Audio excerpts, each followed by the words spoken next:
हम बात कर रहे हैं ऑक्सीडेशन की। ऑक्सीडेशन में सबसे पहले आता है free energy changes can be expressed in terms of redox potential. ठीक है, उसमें आप रिडॉक्स पोटेंशियल के बारे में बताते हैं। रिडॉक्स पोटेंशियल को ई नॉट से शो किया जाता है। ठीक है, free energy change in proportionate to the tendency of reactants to donate an electron. ठीक है, अब जो केमिकली जो रिडॉक्स पोटेंशियल है ना, उसको हम लोग कंपेयर करते हैं हाइड्रोजन इलेक्ट्रोड के साथ एट द वोल्टेज 0 वोल्ट और पी एच 0 पे। ठीक है, 0 वोल्ट और पी एच 0। हाउएवर अगर हम लोग उसके स्टैंडर्ड की सेटिंग से उसके बात करें ना, तो उसको पी एच वैसे 7 पे पी एच 7 होती है और जो वोल्टेज होती है वो -0.42 होती है।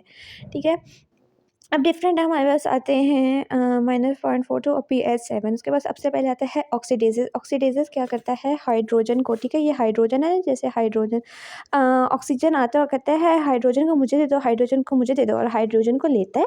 ठीक है, हाइड्रोजन को लेके किसी और के पास छोड़ा आता है, तो ये हाइड्रोजन की ट्रांसफ़र करता है। ऑक्सीडेजेस हाइड्रोजन की ट्रांसफ़र एक से दूसरे में with the help of N oxygen, उसे हम लोग कहते हैं ऑक्सीडेजेस।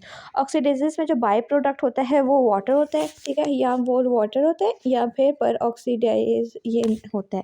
ठीक है, फिर सबसे पहले आता है साइटोक्रोम। साइटोक्रोम ऑक्सीडेज जो है ना, ये हीमोप्रोटीन है। हीमोप्रोटीन का मतलब इसमें हीम प्रोस्थेटिक ग्रुप है, जिस तरह के मायोग्लोबिन साइटोक्रोम और अदर उसमें होता है, साइटोक्रोम्स में होता है, हीमोग्लोबिन में होता है। ठीक है, साइटोक्रोम ऑक्सीडेज हमें पता है लास्ट पार्ट है रिस्पायरेटरी चेन का।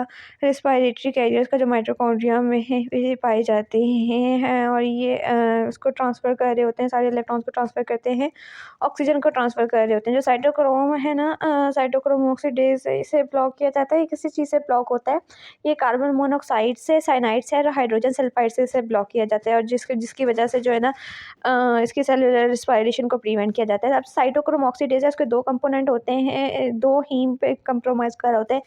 एक हीम A3 है जो दूसरी हीम A3 के साथ कंबाइन करती है, इसकी वजह से इसको जो है ना नाम दिया हुआ है साइटोक्रोम AA3। इसमें दो मॉलिक्यूल्स ऑफ हीम के होते हैं, एक होता है फेरस फॉर्म, एक होती है फेरस फॉर्म। जो फेरस फॉर्म होती है ना, उसे हम लोग बोलते हैं, ये होती है फेरस फॉर्म। ठीक है, ये +2 वाली फेरस फॉर्म होती है, दूसरी फेरिक फॉर्म होती है। ठीक है, अब इसको फेरस फॉर्म, इसमें कंटेन्स आयरन। ठीक है, अब वो एक आयरन एटम होता है। ठीक है, जो ऑसिलेट कर रहा होता है इसमें फेरिक फॉर्म से फेरस फॉर्म में, और ड्यूरिंग ऑक्सीडेशन। ठीक है, फेरस फॉर्म से फेरिक, एक मिनट ये होता है।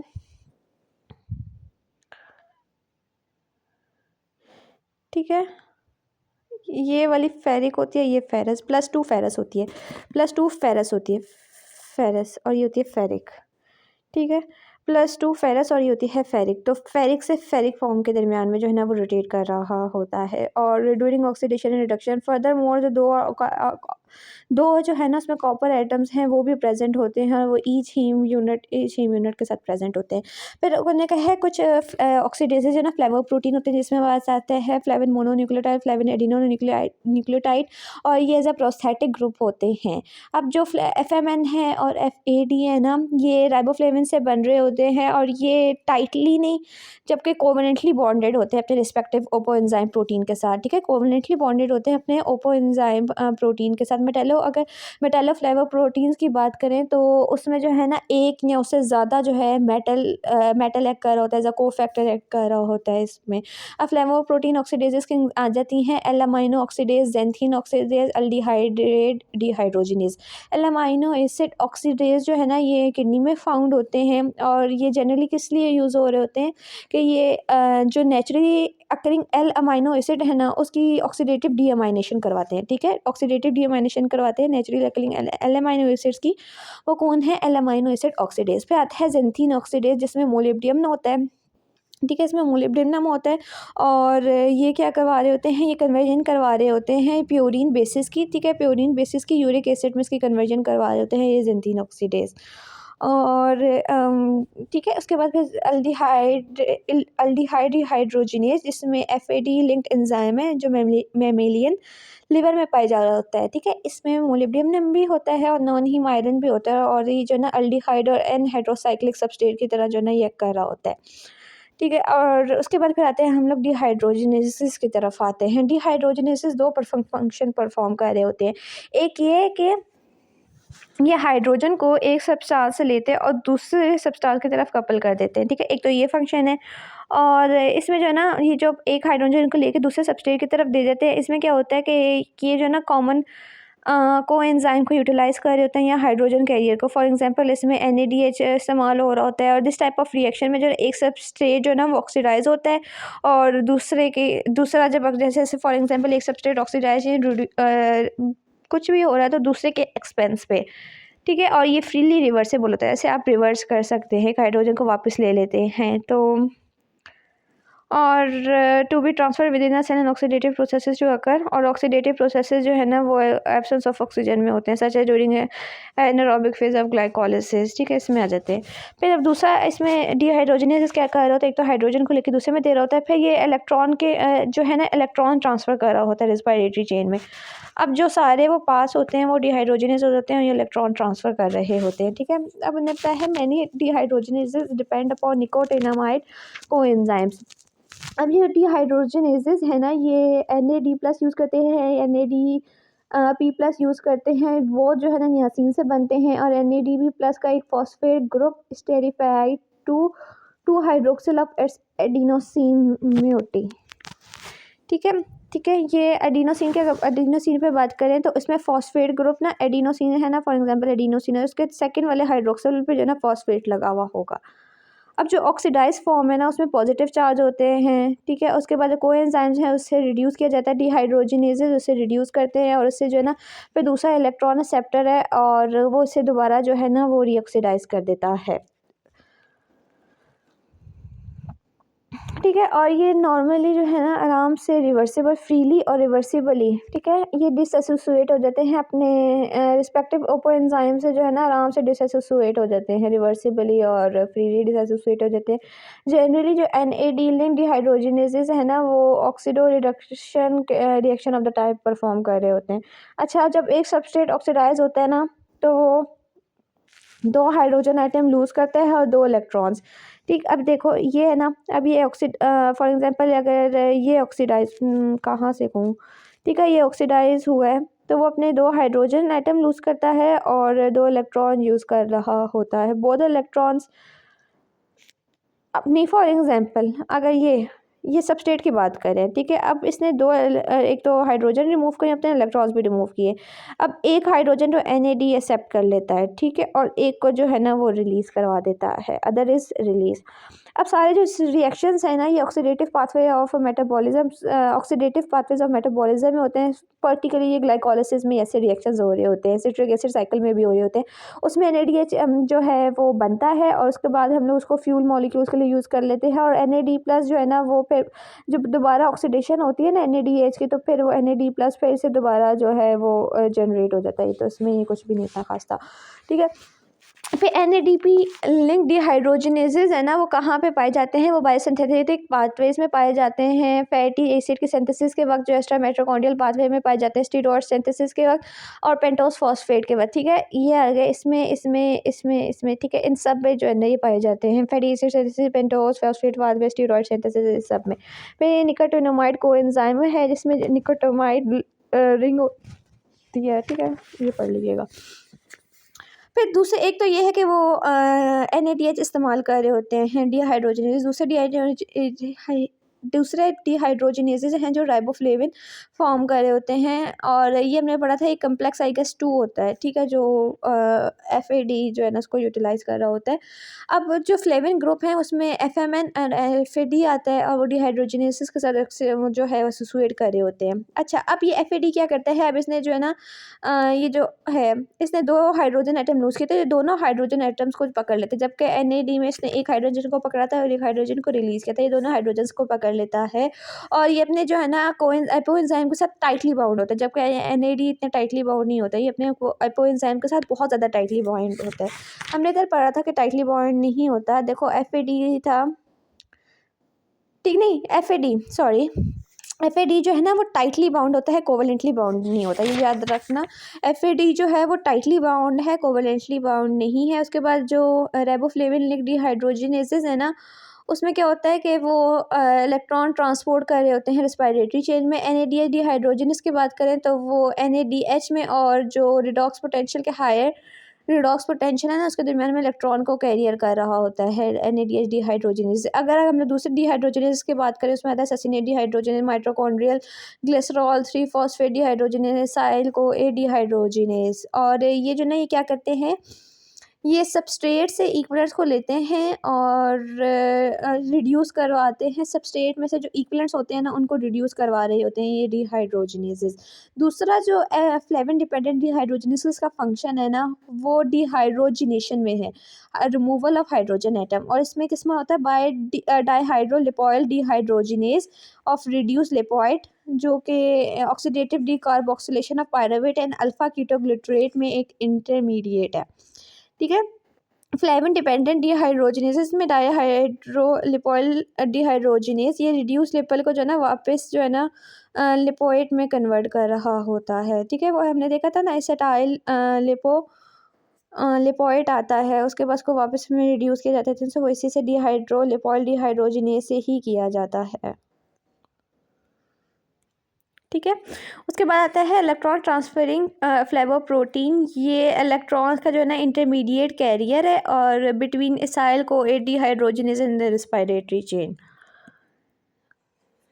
फ्लेवोप्रोटीन इंटरमीडिएट कैरियर है इसाइल को डिहाइड्रोजनेज, इसाइल को और डिहाइड्रोजनेज में और रेस्पिरेटरी चेन है। ठीक है, इधर से इसाइल को ए डिहाइड्रोजनेज आता है, इसके दरमियान में जो कैरियर है दोनों को कनेक्ट कर रहा है ना वो है इलेक्ट्रॉन ट्रांसफरिंग फ्लेवोप्रोटीन। फिर साइटोक्रोम को जो है ना उन्हें डिहाइड्रोजनेसिस पे ऐसा रिकॉर्ड किया जाता है। ठीक है, हमें पता है कि साइटोक्रोम जो है ना वो आयरन कंटेनिंग हीमोप्रोटीन है जिसमें आयरन एटम ऑसिलेट कर रहा होता है फेरिक से फेरस फॉर्म में और ड्यूरिंग ऑक्सीडेशन एंड रिडक्शन। ठीक है, उसके बाद फिर साइटोक्रोम ऑक्सीडेज के अलावा जो बाकी सारे जो है ना उन्हें हम लोग डिहाइड्रोजनेसिस कहते हैं। रिस्पायरेटरी चेन में जो है ना ये इलेक्ट्रॉन को कैरी कर जाते हैं एक दूसरे से लेकर दूसरे फ्लेवोप्रोटीन से लेकर। ठीक है, cytochrome oxidase on the other hand flavoprotein से लेके जाते हैं उसके बाद लेके जाते हैं साइटोक्रोम ऑक्सीडेज तक लेके जा रहे होते हैं। सेवरल आइडेंटिफाइबल साइटोक्रोम अंदर रेस्पिरेटरी चेन जो मोस्टली जो साइटोक्रोम आइडेंटिफाई किए जाते हैं वो है cytochrome B, cytochrome C1, cytochrome C, cytochrome oxidase A3B है। ठीक है, साइटोक्रोम जो है ना फॉर एग्जांपल डिफरेंट लोकेशन में भी पाया जाता है। अगर हम लोग बात करें एंडोप्लाज्मिक रेडिक्यूलम में उसमें पाया जाता है साइटोक्रोम P450 and B5। ठीक है, ये एंडोप्लाज्मिक में रेडिक्यूलम में पाया जाता है और प्लांट्स एज बैक्टीरिया यीस्ट में भी पाया जाता है। P450 और B5 जो है वो एंडोप्लाज्मिक रेडिक्यूलम में पाया जाता है। फिर हाइड्रो पेरोक्सीडेजेस की बात करते हैं, ये हाइड्रोजन पेरोक्साइड को यूज़ करते हैं और इनऑर्गेनिक पेरोक्साइड को एज ए सबस्ट्रेट। ठीक है, हाइड्रोजन पेरोक्साइड को और ऑर्गेनिक पेरोक्साइड को सबस्ट्रेट की तरह ये यूज़ कर रहे होते हैं। ठीक है, दो टाइप के हाइड्रो पेरोक्सीडेजेस होते हैं, एक होता है पेरोक्सीडेजेस और दूसरा है कैटालेजेस। ठीक है, अब ये जो ना बॉडी को रिएक्टिव ऑक्सीजन स्पीशीज से प्रोटेक्ट कर रहे होते हैं। ये हाईली रिएक्टिव ऑक्सीजन मॉलिक्यूल्स हैं। ठीक है, फॉर एग्जांपल पेरोक्साइड्स होते हैं और ये जो है ना नॉर्मल मेटाबॉलिज्म को अफेक्ट करते हैं। अगर ये एक्यूमुलेट हो जाए तो नॉर्मल मेटाबॉलिज्म को बहुत ज़्यादा अफेक्ट कर रहे होते हैं। ये जो है ना डिजीजेस करवाते हैं सच एस कैंसर हो गया, उसके बाद एथेरोस्क्लेरोसिस हो गया। ठीक है, उसके बाद पेरोक्सीडेजेस की बात कर रहे होते हैं। पेरोक्सीडेजेस जो है ना पेरोक्साइड को रिड्यूस कर रहे होते हैं वेरियस इलेक्ट्रॉन एक्सेप्टर्स यूज़ करते हुए पेरोक्सीडाइज जो है ना पेरोक्सीडेजेस पेरोक्साइड को रिड्यूस कर रहे होते हैं। पेरोक्सीडेजेस जो है ना वो मिल्क में पाए जाते हैं, ल्यूकोसाइट में, प्लेटलेट्स में और अदर टिश्यू में पाए जाते हैं और इकोसाइनॉइड मेटाबॉलिज्म में पाए जाते हैं और इकोसाइनॉइड मेटाबॉलिज्म में इन्वॉल्व होते हैं। ठीक है, मिल्क हो गया, ल्यूकोसाइट हो गया, प्लेटलेट्स हो गए। ठीक है, मिल्क ल्यूकोसाइट प्लेटलेट्स में पाए जा रहे होते हैं। इनका जो प्रोस्थेटिक ग्रुप है ना वो प्रोटोहीम है। ठीक है, प्रोटोहीम इनका जो है ना पेरोक्सीडेज पी से प्रोटोहीम। ठीक है, पी से इधर रिएक्शन जो है ना ये पेरोक्सीडेज हाइड्रोजन पेरोक्साइड जो है ना वो उसको क्या कहते हैं रिड्यूस कर रहे होते हैं और इसमें इलेक्ट्रॉन एक्सेप्टर यूज़ कर रहे होते हैं। फॉर एग्जांपल इन केसेस में विटामिन C को यूज़ किया गया है, क्वानिन को यूज़ किया गया है और साइटोक्रोम C को। ठीक है, जो रिएक्शन है ना वो पेरोक्सीडेज का वो कम्प्लेक्स होता है लेकिन इसमें ये है कि ये हाइड्रोजन पेरोक्साइड है। ठीक है। हाइड्रोजन पेरोक्साइड इसको इलेक्ट्रॉन एक्सेप्टर यूज़ किया गया है। एरिथ्रोसाइट और अदर टिश्यूज़ में जो एंजाइम है ना ग्लूटाथायोन पेरोक्सीडेज, वो सेलेनियम यूज़ को करते हैं। हमने देखा हुआ है कि पेंटोस फॉस्फेट पाथ में ग्लूटाथायोन पेरोक्सीडेज को यूज़ करते हैं और उसमें जो है ना सेलेनियम यूज़ हो रहा होता है एज अ प्रोस्थेटिक ग्रुप, और ये डिस्ट्रक्शन करवाता है पेरोक्सीडेज की और लिपिड हाइड्रोपेरोक्सीडेज की, और इसको कन्वर्ट करवाता है through the conversion reduce glutathione को जो है ना वो ऑक्सीडाइज फॉर्म में करते हैं, और ये लिपिड्स को हीमोग्लोबिन को प्रोटेक्ट कर रहा होता है अगेंस्ट ऑक्सीडेशन बाय पेरोक्सीडेजेस। ठीक है। क्या करता है कि रिड्यूस ग्लूटाथायोन को ऑक्सीडाइज फॉर्म में कन्वर्ट कर रहा होता है। रिड्यूस ग्लूटाथायोन को ऑक्सीडाइज फॉर्म में कन्वर्ट कर रहा होता है। ठीक है। ग्लूटाथायोन पर ऑक्सीडेज। फिर उसके बाद आते हैं catalysis uses hydrogen peroxide as an electron donor और एन इलेक्ट्रॉन एक्सेप्टर। ठीक है। फिर दूसरा आता है कैटालिस आता है, और ये हाइड्रोजन पेरोक्साइड को जो है ना यूज़ करता है as electron donor, electron acceptor इसको यूज़ कर रहा होता है। कैटालिस हीमोप्रोटीन है, इसके 4 हीम, ठीक है, वो प्रोटोहीम था, ये हीमोप्रोटीन है, इसके 4 हीम ग्रुप्स होते हैं। ठीक है। ये पेरोक्सीडेज की तरह ही एक्ट करता है, लेकिन ये जो है ना ब्रेक डाउन करवाता है हाइड्रोजन पेरोक्साइड की, उसमें जो है ना वो एज इलेक्ट्रॉन एक्सेप्टर को चीज़ यूज़ कर होता है, उसको जो है ना फिर तोड़ता है, पेरोक्साइड को रिड्यूस करते हैं, एक इलेक्ट्रॉन एक्सेप्टर रहते हैं, और कहते हैं आओ मैं उस पेरोक्सीडेज से फिर वो जो है ना लेके जाता है, इलेक्ट्रॉन्स लेके जा रहा होता है। जबकि इसमें क्या है, इसमें हाइड्रोजन पेरोक्साइड को तोड़ते हैं। ठीक है। ये तोड़ा जाता है, ब्रेक डाउन करवाई जाती है और इसको वाटर और ऑक्सीजन में कन्वर्ट किया जाता है। इसमें सिर्फ एक molecule of hydrogen peroxide use करते हैं सबस्ट्रेट डोनर की तरह, और दूसरा हम लोग 2 इसमें यूज़ कर रहे होते हैं, एक एज ए सबस्ट्रेट डोनर और एक एज ए सबस्ट्रेट रिसेप्टर। ये ऑक्सीडेंट इलेक्ट्रॉन रिसेप्टर, ये जो फास्टेस्ट ये बहुत फास्टेस्ट जो है ना एंजाइम रिएक्शन है जो अभी तक जाना जाता है, और ये बहुत सारे पेरोक्सीडेज मॉलिक्यूल को पर सेकंड में ही डिस्ट्रॉय कर देता है। जो पेरोक्सीडेज एक्टिविटी है ना कैटालेज की, वो फेवर्ड होती है। अब जो कैटालेज है ना ये ब्लड में, बोन मैरो में, म्यूकस मेम्ब्रेन में, किडनी में, लिवर में पाए जाते हैं। ठीक है। डबल बी के एल एम, डबल बी के एल एम, ब्लड हो गया, बोन मैरो हो गया, उसके बाद किडनी हो गया, एल से लिवर हो गया, एम से म्यूकस, डबल बी के एल एम। जो पेरोक्सीसोम्स है ना, ठीक है, अब हम लोग बात करते हैं कैटालेज, तो उसमें पेरोक्सीसोम आती है कैटेगरी। पेरोक्सीसोम जो ना मैनी टिश्यू में पाए जाते हैं, टिश्यूज़ में, सच एग्जाम्पल लिवर में पाए जाते हैं, और उसमें कैटालेजेस बहुत ज़्यादा होते हैं, उसमें ऑक्सीडेजेस और कैटालेजेस होते हैं। ऑक्सीडेजेस के हमने बारे में पढ़ लिया, वो हाइड्रोजन को, ऑक्सीजन को यूज़ करते हैं और उसमें से हाइड्रोजन लेके जाते हैं सबस्ट्रेट में से। ठीक है। हाइड्रोजन ऑक्सीजन को as electron acceptor.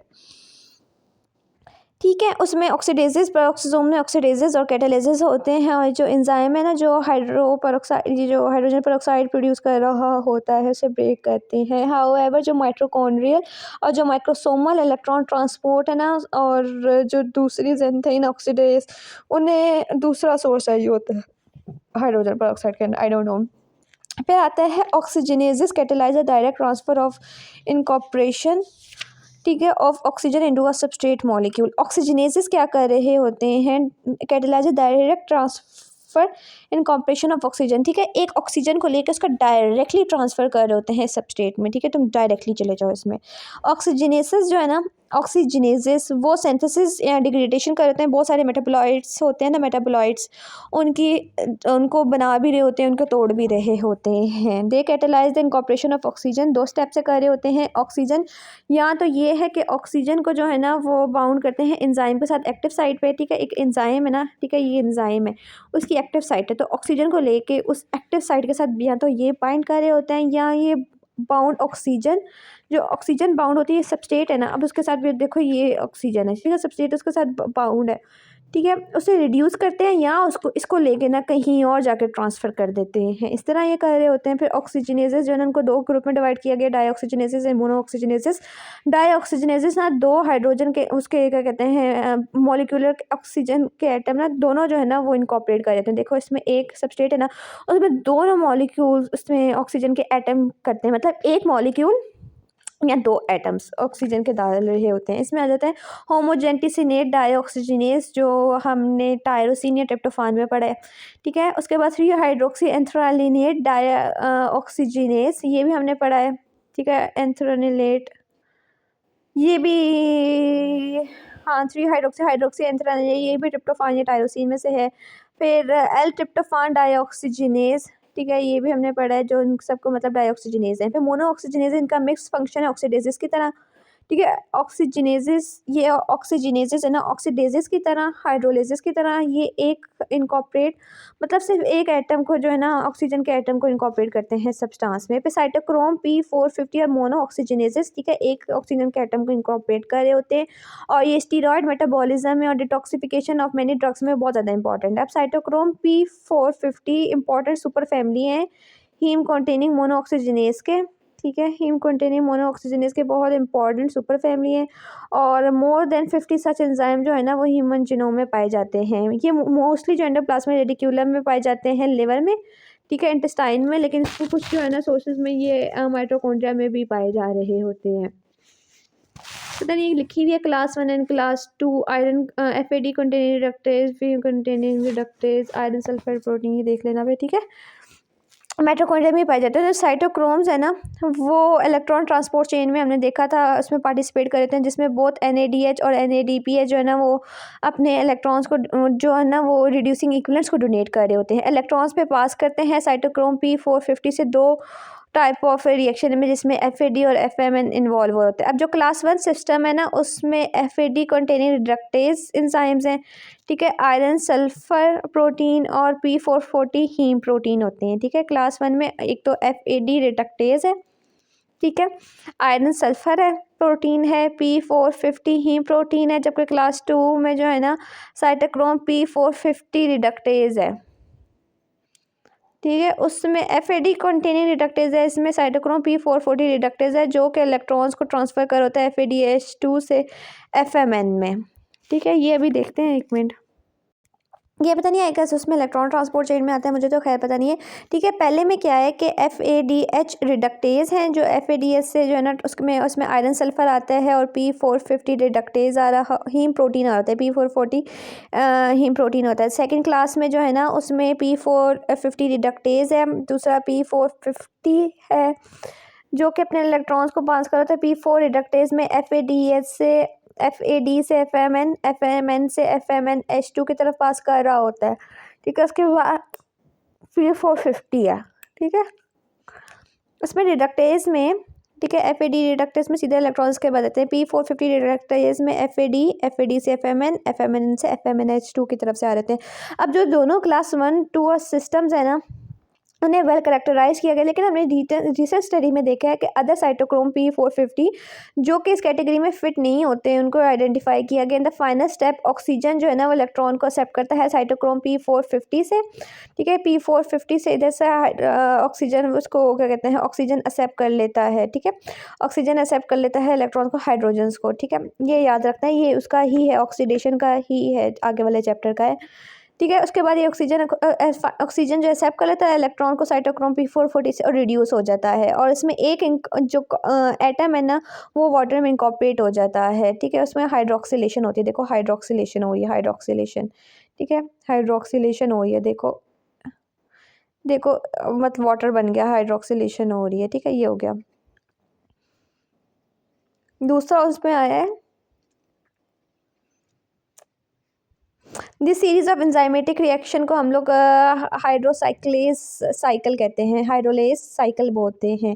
Endoplasmic reticulum of liver में साइटोक्रोम P450 जो है ना, ठीक है, एंडोप्लाज्मिक की अगर बात करें तो उसमें साइटोक्रोम P450 वो एक अदर हीम कंटेनिंग प्रोटीन के साथ, जैसे हम लोग कहते हैं साइटोक्रोम B5, ठीक है, B5 के साथ पाया जाता है। अभी हमने पीछे भी पढ़ा था साइटोक्रोम, देखो एंडोप्लाज्मिक रेटिकुलम में साइटोक्रोम P450 और B5 होता है, तो ये B5 के साथ पाया जाता है। अब जो साइटोक्रोम B5 है ना, ठीक है, और ये दोनों जो है ना फंक्शन अदा करते हैं ड्रग मेटाबॉलिज्म में और डिटॉक्सिफिकेशन में। जो साइटोक्रोम B5 है ना उसका इंपॉर्टेंट रोल फैटी एसिड की जो ना डिसेचुरेशन में भी है। टुगेदर जो साइटोक्रोम P450 और P5 जो है ना वो डिग्रेडेशन और मॉडिफिकेशन करवा देते हैं ड्रग की जो बॉडी में होती हैं। अब जो रेट है ना जिसमें जो रेट ऑफ डिटॉक्सिफिकेशन है मैनी मेडिकल ड्रग्स का साइटोक्रोम P450 से, वो उनके एक्शन को, जो उनकी एक्शन की ड्यूरेशन है ना उसको डिफाइन कर रहा होता है। फिर है बेंजपायरीन, अमाइनोरिन, एनिलीन, मॉर्फिन, बेंजपैराडीन और हाइड्रोक्सिलेटेड। ये हाइड्रोक्सिलेटेड होते हैं, उनकी जो है ना increasing their solubility and adding their incretion, ठीक है, ये इनकी सॉल्युबिलिटी को इंक्रीज़ करते हैं और इनके एक्सक्रीशन को एड कर रहे होते हैं। मैनी ड्रग्स अगर हम लोग बात करें फिनोबार्बिटॉल, उनकी एबिलिटी है कि ये साइटोक्रोम P450 के जो है ना वो सिंथेसिस करवा रहे होते हैं। अब आते हैं हम लोग माइटोकॉन्ड्रियल। अब इसमें देखो साइटोक्रोम B5 है, ये NADH, ठीक है, इसमें NADH होता है, इसमें उनमें बाकी दोनों में NADPH भी है। तो साइटोक्रोम B5 ये इसमें देखा है, गेस होता है साइटोक्रोम B5, साइटोक्रोम बी है, इसमें नहीं है, पता नहीं, I don't know what is this. फिर आता है माइटोकॉन्ड्रियल साइटोक्रोम P450 सिस्टम, जो है ना जो स्टीरियोडियोजेनिक टिश्यूज में पाए जाते हैं जिसमें स्टेरॉयड की प्रोडक्शन होती है। For example adrenal cortex, testis, ovaries, placenta, ठीक है, P450। और ये जो है ना बायोसिंथेसिस करवा देते हैं स्टेरॉयड हार्मोन्स की फ्रॉम कोलेस्ट्रॉल से, हाइड्रोक्सिलेशन करवाते हैं C22, जगह हमने देखा था पहले भी उसमें स्टीरोडियोजेनेसिस में C22 पे, और C20 पे इसका हाइड्रोक्सिलेशन करवाते हैं साइड क्लीवेज और एट 11 बीटा एंड 18 पोजीशन। इन एडिशन अगर बात करें तो रीनल सिस्टम जो है ना वो कैटेलाइज करते हैं A alpha and 24 hydroxylation of 24, ये सॉरी, ये पे सुपर ऑक्साइड डिस्मोटेज, इसको बाद में बात करते हैं। सुपर ऑक्साइड डिस्मोटेज को ही बात करते हैं, ये एरोबिक ऑर्गेनिज्म को ऑक्सीजन टॉक्सिसिटी से जो है ना वो प्रोटेक्ट कर रहे हुए होते हैं। अब जो है ना अब सिर्फ अगर सिंगल इलेक्ट्रॉन को हम लोग ट्रांसपोर्ट करें ना, ट्रांसपोर्ट करें सिंगल इलेक्ट्रॉन को O2 की तरफ, तो जो है ना super oxide A9 free radical बनेगा, जो ना फ्री रेडिकल चेन रिएक्शंस पे अराइज कर देगा, एम्पलीफाइंग डिस्ट्रक्शन इफेक्ट। अब जो ईज है ना जिससे सुपर ऑक्साइड जो है वो can be form from oxygen in tissues and across for super oxide, ठीक है। अब क्या है कि जो आगे देख लेना, पोटेंशियल टॉक्सिसिटी है ना ऑक्सीजन की, वो इसकी कन्वर्जन होती है, क्यों होती है वो, क्योंकि उसकी कन्वर्जन होती है सुपर ऑक्साइड में, ठीक है। The potential indicate that the potential toxicity of oxygen is due to conversion to superoxide की वजह से, कन्वर्जन की वजह से जो है ना उसकी टॉक्सिसिटी आती है। सुपर ऑक्साइड जो है ना उस वक्त बनता है जब रिड्यूस फ्लेविन्स जो हैं, फॉर एग्जांपल जेंथीन ऑक्सीडेज में जो है ना वो रीऑक्साइड होते हैं। इसको फिर भी पढ़ लेना, इन दोनों को पढ़ लेना।